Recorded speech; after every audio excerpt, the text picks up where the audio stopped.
Islamophobia versus Muslimophobia part 1. Hamas എന്ന തീവ്രവാദ സംഘടനയെ പറ്റിയോ ഇസ്ലാമിക തീവ്രവാദത്തെ പറ്റിയോ അല്ലെങ്കിൽ ഇസ്ലാമിനെ പറ്റി തന്നെയോ ലോകത്തിന്റെ ഏത് കോണിലിരുന്ന് ആര് എന്ത് പറഞ്ഞാലും ഉടൻ പൊന്തി വരുന്ന ഒരു വാക്കാണ് ഇസ്ലാമോഫോബിയ. ഇസ്ലാമിക ഭീകരവാദത്തെ എതിർക്കുന്നവർക്ക് ഇസ്ലാമോഫോബിയ എന്ന മാനസിക രോഗം ഉണ്ടെന്നാണ് ഒരു കൂട്ടർ പറയുന്നത്. ഇസ്ലാമോഫോബിയ എന്ന വാക്കിപ്പോൾ ഒരു തരം തെറിവാക്കായി തീർന്നിരിക്കുകയാണ്. ഹി ഈസ് ആൻ ഇസ്ലാമോഫോബ് എന്ന് പറഞ്ഞാൽ അവൻ ചെയ്തതിലും വലിയ അപരാധം ചെയ്ത വേറൊരാൾ ലോകത്തെവിടെയും ഉണ്ടായില്ല എന്ന ധ്വനിയാണ് ഇപ്പോൾ ഉള്ളത്. ഇങ്ങനെ സ്ഥാനത്തും അസ്ഥാനത്തും അർത്ഥശൂന്യമായും ഈ വാക്ക് ഉപയോഗിക്കുന്നു എന്ന് പറഞ്ഞ് പാശ്ചാത്യ ലോകത്ത് ഇന്ന് പലരും പറയുന്നു ഇസ്ലാമോഫോബിയ എന്ന വാക്കിന് പകരം മുസ്ലിമോഫോബിയ എന്ന വാക്കാണ് കൂടുതൽ ഉചിതമെന്ന്. എന്താണ് ഈ തർക്കം? ഇസ്ലാം എന്ന മതത്തിന് നേർക്കുള്ള അല്ലെങ്കിൽ ഇസ്ലാം എന്ന മതം ഉളവാക്കുന്ന അകാരണമായ ഭയം, അൺറീസണബിൾ ഫിയർ എന്നാണ് ഇസ്ലാമോഫോബിയ എന്ന വാക്കിന്റെ അർത്ഥം. മുസ്ലിമോഫോബിയ എന്ന് പറഞ്ഞാൽ മുസ്ലിമുകളെ കാണുമ്പോൾ ഉണ്ടാകുന്ന അല്ലെങ്കിൽ ഇസ്ലാമിൽ വിശ്വസിക്കുന്ന വ്യക്തികൾ ഉളവാക്കുന്ന അകാരണമായ ഭയം എന്നുമാണ് അർത്ഥം. ഈ രണ്ട് വാക്കുകളെ നമുക്കൊന്ന് പരിശോധിക്കാം. അകാരണമായ ഭയത്തിന്, അതായത് അൺറീസണബിൾ ഫിയറിന് കൊടുത്തിരിക്കുന്ന ശാസ്ത്രീയ നാമമാണ് ഫോബിയ. ഫോബിയകൾ പലതരത്തിലുണ്ട്. ഹൈഡ്രോഫോബിയ, എയറോഫോബിയ, അഗോറോഫോബിയ, ഇങ്ങനെ പലതുണ്ട്. ഈ ഒരു ഭയത്തെ ഫോബിയ എന്ന് വിളിക്കണമെങ്കിൽ ആ ഭയം ഉണ്ടായത് അകാരണമായ അൺറീസണബിളായ കാര്യങ്ങളായിരിക്കണം. അല്ലാതെ മനുഷ്യ സഹജമായ ഭയം എന്ന ജന്മവാസനയെ, ഇൻസ്റ്റിങ്ക്റ്റിനെ ഫോബിയ എന്ന് വിളിക്കാൻ പറ്റില്ല.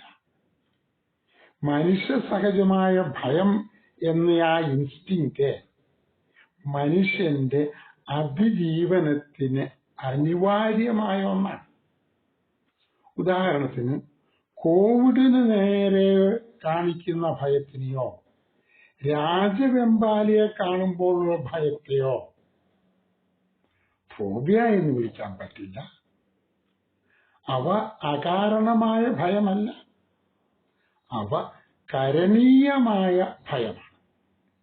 ഇത് തന്നെയാണ് ഇസ്ലാമോഫോബിയ എന്ന വാക്കിന് പകരം മുസ്ലിമോഫോബിയ എന്ന വാക്ക് ഉപയോഗിക്കണം എന്ന് വാദിക്കുന്നവർ പറയുന്നത്. ഇങ്ങനെ പറയാൻ എന്താ കാരണം? ഇസ്ലാം എന്ന ആ മതത്തെ ഒരു കാരണവും ഇല്ലാതെയാണോ ജനങ്ങൾ ഭയപ്പെടുന്നത്? ഇതാണ് ഉത്തരം കിട്ടേണ്ട ചോദ്യം. പൊതുവെ പറഞ്ഞാൽ മതങ്ങളെ ആരും ഭയപ്പെടുന്നില്ല. കാരണം മതങ്ങൾ ആധ്യാത്മിക കാര്യങ്ങളിൽ മാത്രം അധിഷ്ഠിതമാണ്. എന്നാൽ ഇസ്ലാം ആധ്യാത്മിക കാര്യങ്ങളിലല്ല, മറിച്ച് ഭൗതിക കാര്യങ്ങളിൽ മാത്രം അധിഷ്ഠിതമാണ്. ഭക്തിമാർഗം എന്നൊന്ന് ഇസ്ലാമിൽ ഇല്ല.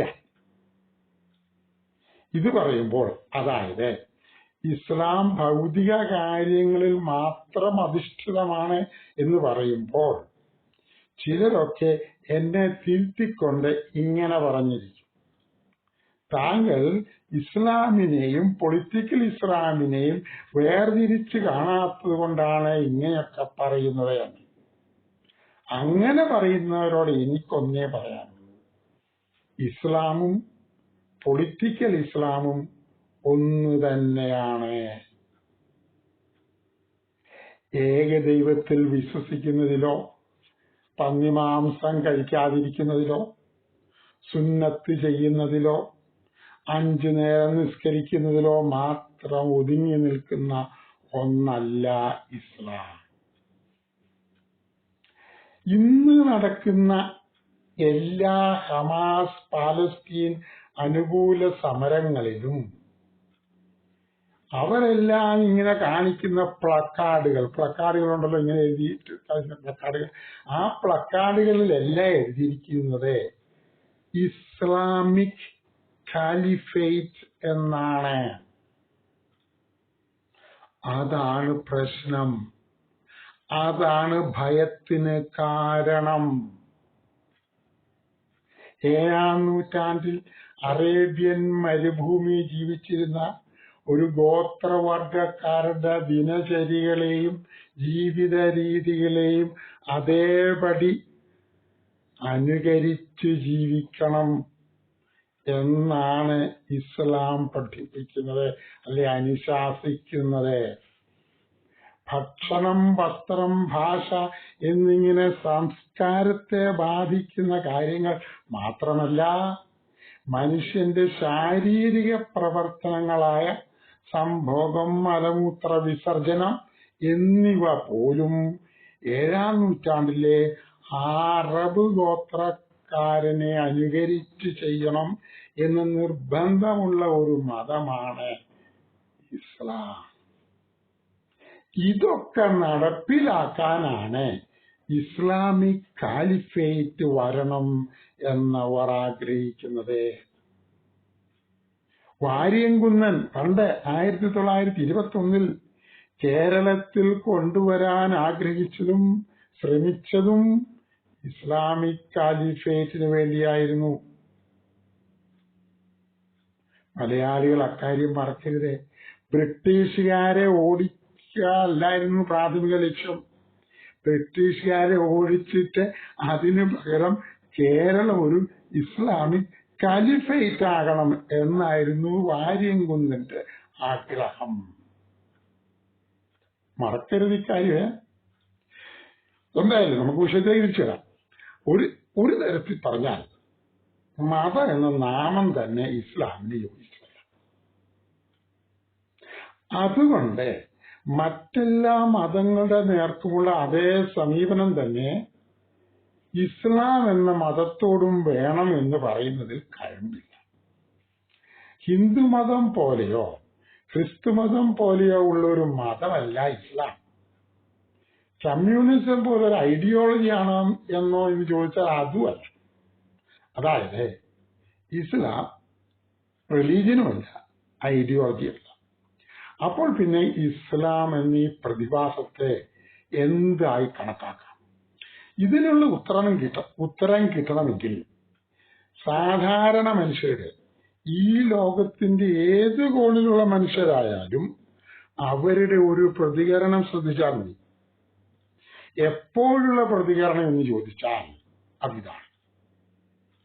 ഒരു പത്രവാർത്തയുടെ തലക്കെട്ട് അല്ലെങ്കിൽ TV ബ്രേക്കിംഗ് ന്യൂസായി വരുന്ന ഒരു ലൈന് അതിങ്ങനെ പറയുന്നു: ഭീകരാക്രമണം, 50 പേർ കൊല്ലപ്പെട്ടു. ഈ തലക്കെട്ട് വായിക്കുന്ന ലോകത്തിലുള്ള സകല മനുഷ്യരും ഏകസ്വരത്തിൽ പറയും, ഇതാ വീണ്ടും ഇസ്ലാമിക തീവ്രവാദികൾ വന്നിരിക്കുന്നു. ഇസ്ലാം സമം ഭീകരവാദ പ്രവർത്തനം എന്നായി ലോക ജനതയുടെ വീക്ഷണം. ഇങ്ങനെ വീക്ഷിക്കുന്നത് അമുസ്ലിമുകളായ ലോക ജനത മാത്രമല്ല, ഇസ്ലാമിനെ നിഷ്പക്ഷമായി വിലയിരുത്തുന്ന മുസ്ലിമുകളും ഇത് തന്നെയാണ് പറയുന്നത്. യഹൂദിന്റെ മനസ്സിൽ വിരിഞ്ഞതും ക്രിസ്ത്യാനികൾ പരസ്യപ്പെടുത്തിയതുമായ ഒരു ദൈവത്തിന് വേണ്ടി, അതായത് അള്ളാഹു എന്ന് മുസ്ലിമുകൾ വിളിക്കുന്ന ആ ദൈവത്തിന് വേണ്ടി മനുഷ്യരാശിയെ മൊത്തം കൊല ചെയ്യാം എന്ന് പഠിപ്പിക്കുന്ന ഒരു വീക്ഷണമായിട്ട് മാത്രമേ ഇസ്ലാമിനെ കാണാൻ സാധിക്കൂ. 7 മാസം മുമ്പ് ഫേസ്ബുക്കിൽ നടന്ന ഒരു വാക്പോരിൽ ഞാൻ ഇങ്ങനെ എഴുതി, വായിക്കാം. ഇസ്ലാം മതം 100% ദൈവത്തിന് വേണ്ടി മാത്രമുള്ളതാണ്. ആ ദൈവത്തിന് വേണ്ടി എത്ര മനുഷ്യരെയും കൊന്നുകളയാം എന്നാണ് ഇസ്ലാമിക വിശ്വാസം. എന്നാൽ ഇതിന് നേരെ വിപരീതമായി മറ്റു മതങ്ങളെല്ലാം 100% മനുഷ്യർക്ക് വേണ്ടി ഉള്ളതാണ്. മനുഷ്യർക്ക് വേണ്ടി എത്ര ദൈവങ്ങളെയും കൊന്നുകളയാം എന്നാണ് മറ്റു മതങ്ങൾ പഠിപ്പിക്കുന്നത്. ഉദാഹരണത്തിന് ബൈബിളിൽ മനുഷ്യനെ രക്ഷിക്കാനായി ദൈവത്തെ തന്നെ കൊന്ന് കുരിശിൽ കെട്ടിത്തൂക്കി. ഇതിന് മറുപടിയായിട്ട് മുസ്ലിം തീവ്ര ചിന്താഗതിക്കാരനായ ഒരാൾ ഇങ്ങനെ പ്രതികരിച്ചു: താങ്കൾ പറഞ്ഞതിലെ ആദ്യത്തെ വാചകം ഞാൻ പൂർണ്ണമായും അംഗീകരിക്കുന്നു. അതായത് ഇസ്ലാം പൂർണ്ണമായും ദൈവത്തിനു വേണ്ടി മാത്രമാണെന്ന തത്വം അയാൾ അംഗീകരിക്കുന്നു, ഇസ്ലാമിക വിശ്വാസികൾ അംഗീകരിക്കുന്നു. ഇസ്ലാം മതം സ്വീകരിക്കാത്തവരെ എല്ലാം ദൈവപ്രീതിക്കായി അള്ളാഹുവിന്റെ മഹത്വത്തിനായി കൊന്നുകളയണമെന്ന്, അതായത് അന്യമതസ്ഥരെ കൊന്നുകളയണമെന്ന് വളരെ വ്യക്തമായും കൃത്യമായും ഉപദേശിക്കുന്ന ഏക സമ്പ്രദായമാണ് ഇസ്ലാം. അതുപോലെ തന്നെ ഇസ്ലാം ഉപേക്ഷിച്ചു പോകുന്നവരെയും കൊന്നുകളയണമെന്ന് കൃത്യമായും വ്യക്തമായും നിർദ്ദേശിച്ചിട്ടുണ്ട്. മാത്രമല്ല, അങ്ങനെയുള്ള കൊലപാതകങ്ങൾ നടത്തുന്നവർക്ക് ദൈവം പ്രത്യേക സമ്മാനം നൽകും എന്ന് പറഞ്ഞ് വിശ്വാസികളെ കൊലയാളികളാക്കാൻ പ്രലോഭിപ്പിക്കുകയും ചെയ്യുന്ന ഏക സമ്പ്രദായമാണ് ഇസ്ലാം. ഇങ്ങനെയുള്ള ഒരു സമ്പ്രദായത്തെ, ഒരു വീക്ഷണത്തെ ഭയക്കുന്നത്, അതായത് ഇസ്ലാമിനെ ഭയക്കുന്നത് മാനുഷികം തന്നെയാണ്. ആ ഭയം പ്രകൃതി തന്നിരിക്കുന്ന ഭയം തന്നെയാണ്. ആ ഭയത്തെ ഫോബിയ എന്ന് വിളിച്ച് നിസ്സാരവൽക്കരിക്കുന്ന മനുഷ്യരാശിക്ക് ആപത്താണ്. ന്യൂയോർക്കിലെ ട്വിൻ ടവേഴ്സിന് ബോംബിട്ട 9/11 എന്ന ആ സംഭവത്തിന് ശേഷം ലോകജനതയ്ക്ക് ഇസ്ലാം എന്ന ആ വാക്ക് തന്നെ ഭീതിജനകം ആയതിന് കാരണം ആ ഒരു സംഭവമോ അതിനുശേഷം നടന്ന നിരവധി ബോംബ് സ്ഫോടനങ്ങളോ മാത്രമല്ല, മറിച്ച് ഇസ്ലാം എന്ന ആ സമ്പ്രദായത്തെ കുറിച്ച് ലോക ജനത പഠിച്ചതിൽ നിന്നുണ്ടായ അറിവിൽ കൂടിയാണ് ഇത് ഇസ്ലാം അപകടകാരിയാണ് എന്ന് ജനം തിരിച്ചറിഞ്ഞത്. അല്ലാതെ ആരെങ്കിലും ബോംബിട്ടത് കൊണ്ട് മാത്രമല്ല, 1-2 തീവ്രവാദികൾ വല്ലതും ചെയ്തത് കൊണ്ടല്ല. ആധികാരികമായിട്ട് ഇസ്ലാമിലെ ഗ്രന്ഥങ്ങൾ പഠിച്ച് വിശകലനം ചെയ്തിട്ട് മനസ്സിലാക്കിയ ഒന്നാണ്. അതിനുശേഷമാണ്, ആ അറിവിൽ നിന്ന് ഉണ്ടായതിനു ശേഷമാണ് ഇസ്ലാം അതിന്റെ പറയുന്നത് ഇസ്ലാമോ ഫോബിയ വേണ്ട കേട്ടോ, അത് ഫോബിയല്ല എന്ന് പറയുന്നത്.